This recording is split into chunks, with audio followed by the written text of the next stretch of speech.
दर्शक बंधु ए दृश्य को देखंतु थाना सामने पुलिस आगरे 4 जन युवक सुपर भिकारी डेमो देखौचंती माने बुझी पारिले आज्ञा देखुना हाथ रे किए धरिची आशाबाड़ी तो आउ किए आंठू उपरे हाथ रखी बंकेई तेढ़ई चालुची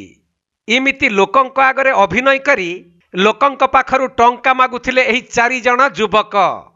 किंतु एमानक मध्यरु 2 जन युवकंकु देखि पुलिस रो संदेह हेबारु सेमानकु थाना को आनिबा सह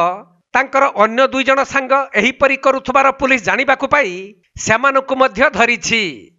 तबे आपण माने विभिन्न समय रे देखिथिबे जे किछि भिकारी माने हाथ रे आशाबाड़ी धरि थांती बा मूक बधिर अभिनय करी लोकंकु टंका मागी थांती किंतु प्रकृत पक्षे सेमाने कोनोसी व्याधि रे आक्रांत होई न थांती केवल एमिति अभिनय करी देखाइले लोके सेमानकु दया करी अधिक पैसा देबा आशारे एमिति करी थांती किछि भिकारी जो प्रकार अभिनय करी एठारे 4 जन युवक गिरफ होइछंती। ये घटनाटी हेउछि गंजाम जिल्ला ब्रह्मपुर सहरर एही 4 जन युवक उत्तर प्रदेश सुल्तानपुर अंचल होइथिबा बेले एमाने दिव्यांग भावे अभिनय करी भिक्षावृत्ति करुथिले एपरिकी आशाबाड़ी धरी बंकेई चालिबा हेउ अबा किए निजकु मूक बधिर भावे देखाई सहरर विभिन्न स्थान रे भिक्षावृत्ति करुथिले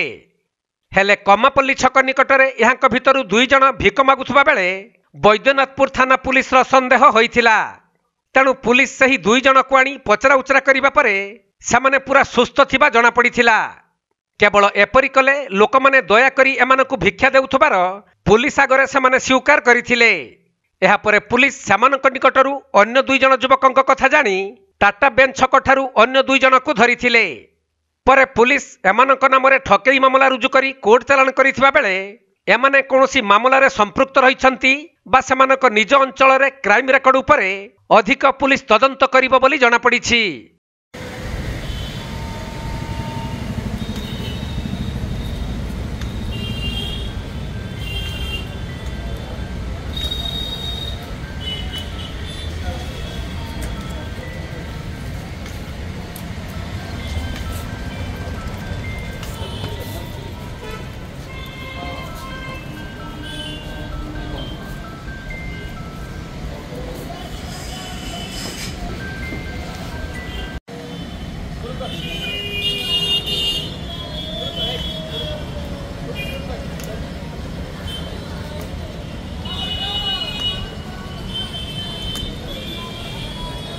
गंजाम जिल्लारू जगन्नाथ साहू रिपोर्ट कोणार्क लाइव।